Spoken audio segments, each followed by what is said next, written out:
kayong magmamalaki sa akin na malakas kayo kay COA Commissioner Lim. Gagawin natin kung ano ang tama sa lungsod ng Pasig. Mga kababayan, ito ang unang video natin na tatalakayin natin ng isa sa mga pinakarespetadong alkalde sa bansa, si Mayor Vico Sotto ng Pasig. Akala nyo hindi ko alam mga sinasabi ng iba. Sagot ako ni Commissioner dahil yung tao niya, siya yung nagpa-finance. Grabe mga kababayan, sa video na ito, makikita natin kung gaano siya katapang magsalita laban sa mga korap at mayayabang na barangay officials. Huwag na tayo magtumpik-tumpik pa. Yung anak niya, nagpa-finance sa mga barangay at sa SKs.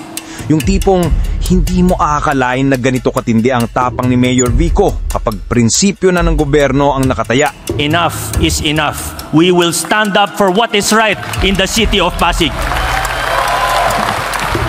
Gusto ko to. Hindi nalalayo kay Yorme. What matter most today is that there will be direction. May pupuntahan na tayo. Parehong may paninindigan, parehong galit sa katiwalian, at parehong may hangarin na pagandahin hindi lang ang kanilang lungsod, kundi pati ang buong Pilipinas. Now the question is, how fast and how far can we go? Ladies and gentlemen, we have laid the foundations for good governance. Hindi natin sinasabi at hindi natin kailanman sasabihin na perpekto mga ginagawa natin. Malayo pa po. Pero kung meron tayong maipagmamalaki bilang mga Pasigueño, ito po yung nailatag na natin, yung mga pundasyon para sa mas mabuting pamamahala, para sa mas transparent na paggugobyerno, para sa pakikilahok ng taong bayan sa ating gawain, para sa mas pinalakas na pananagutan ng mga opisyalis ng gobyerno sa taong bayan. Once again, we have laid the foundations for good governance, and now our approach or the questions we have to ask ourselves is now shifting. How do we act more efficiently?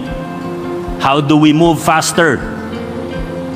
How do we do better in everything that we do? Para sa mga CSOs, tanungin natin ang sarili natin. Nakilahok na ako noon, pero paano ko mas palalalimin pa patataasin pa ang antas ng aking pakikilahok o engagement sa ating pamahalaan? How can I contribute more to the local special body that I am a part of?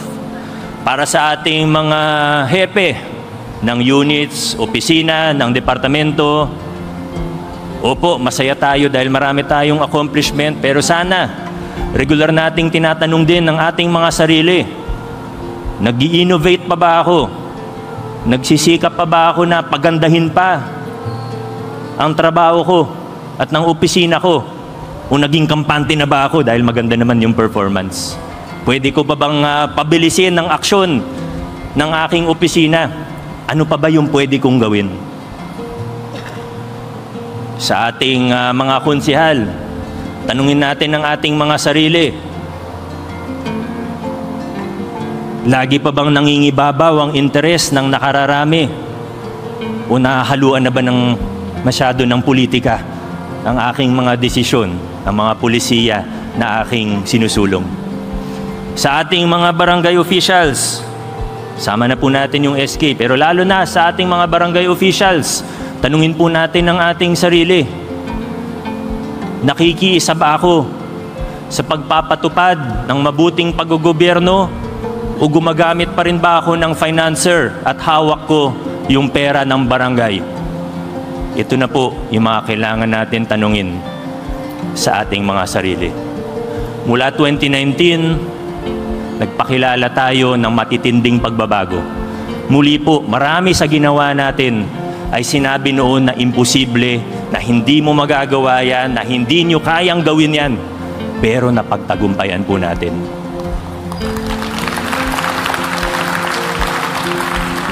Hindi naging madali. Tinaya natin, buhay natin mismo Pero aaminin ko na sa paglilinis natin ng ating pamahalaan, nakafocus tayo sa ating city government o lokal na pamahalaan, pamahalaang lungsod, hindi natin masyado natutukan ang ating mga pamahalaang barangay. But now, with a supportive city council, with an honest vice mayor, with our councilors who have proven their integrity, and not just integrity, but willingness to fight for good governance, mas matututukan na natin ngayon ang mga pamahalaang barangay.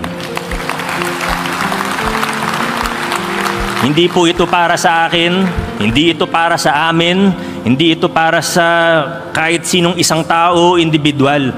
Ito po ay para sa lungsod natin, para sa mamamayang Pasigueño, at para na rin sa mamamayang Pilipino. Ginagawa natin ito para sa kanila. Sa gitna ng lahat ng kontrobersiya, sa lahat ng problema na hinaharap ng ating bayan, sana po pare-pareho po tayo na nagdurugo ang puso. Sana po pare-pareho tayo na naghahangad, na inaasam-asam natin ang isang mas maayos na Pilipinas. Huwag tayo tumingin sa masyadong malayo. Ayusin muna natin ang nasa bakuran natin. Ayusin muna natin kung ano yung nasasakupan natin. Hinihikayat ko po ang ating mga barangay officials. Mag-ayos-ayos naman po tayo.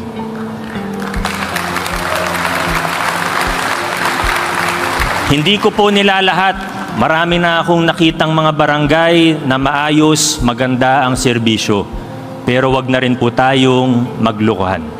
Marami sa mga opisyalis natin sa barangay, alam na po natin kung ano ang ginagawa.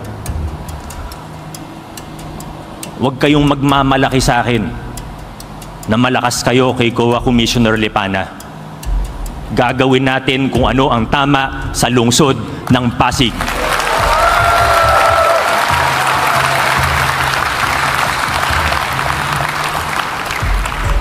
Akala nyo, hindi ko alam. Mga sinasabi ng iba. Sagot ako ni Commissioner dahil yung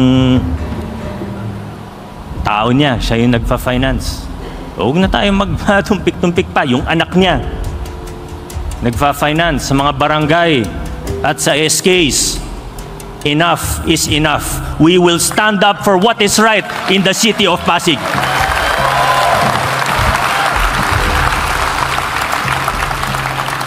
Mga kaibigan, nailatag na po natin ang pundasyon para sa mabuting paggugobyerno sa lungsod ng Pasig. Now the question is, how fast and how far can we go? Maraming salamat. Mabuhay ang lungsod ng Pasig. Sa talumpati ni Mayor Vico, malinaw ang kanyang mensahe. Grabe, diretsahan, walang paligoy-ligoy. Yung tipong pag narinig mo, alam mong galing sa lider na sawang-sawa na sa palusot at sa sistema ng kurakot. At dito mo mararamdaman kung gaano siya nagalit sa mga mayayabang at mapagsamantalang opisyal na ginagamit ang kanilang posisyon para magpayaman o magmalaki. Alam nyo mga kababayan, habang pinapakinggan ko si Mayor Vico, parang naririnig ko rin si Yorme Isko sa panahon ngayon sa kanyang pamumuno sa Maynila. Parehong may tapang, parehong galit sa korupsyon, at parehong naniniwalang ang tunay na lider ay hindi nagpapaloko at hindi nagpapagamit. Pareho silang may disiplina, parehong gustong iangat ang kalidad ng serbisyo, at parehong naniniwalang ang malinis na pamahalaan ang susi para umangat ang tao. Kaya sa totoo lang, nakakatuwang isipin kung lahat ng lider sa Pilipinas ay may ganitong klase ng prinsipyo. Sigurado akong aasenso talaga tayo. Mga kababayan, gusto ko lang iparating sa inyo, ito ang kauna-unahang beses na pag-uusapan natin si Mayor Vico Sotto dito sa ating channel. At sana suportahan ninyo ako sa bagong seryo na ito. Gusto kong bigyang pansin hindi lang ang ginawa ni Mayor Isko Moreno sa Maynila, kundi pati ang mga kagaya niyang lider na tunay na nagsisilbi sa bayan, hindi sa bulsa. Kaya sana, suportahan din natin si Mayor Vico Sotto sa mga isinusulong niyang pagbabago at sa paninindigan niya laban sa katiwalian. Dahil tulad ni Yorme, hindi lang siya leader, isa siyang inspirasyon. Sabi nga ni Mayor Vico, we have laid the foundations for good governance. At yan ang pareho nilang iniwan, pundasyon ng malinis, tapat at makataong pamumuno. Kaya mga kababayan, suportahan natin ang mga leader na gaya nila, yung may paninindigan, may malasakit at may tunay na puso para sa tao. Dahil kung lahat ng lungsod ay may Isko Moreno at Vico Sotto, walang duda, gaganda ulit ang Pilipinas. Ako nga palang Kuya Jenyo, na palaging nagpapaalala sa inyo na dapat alam mo to.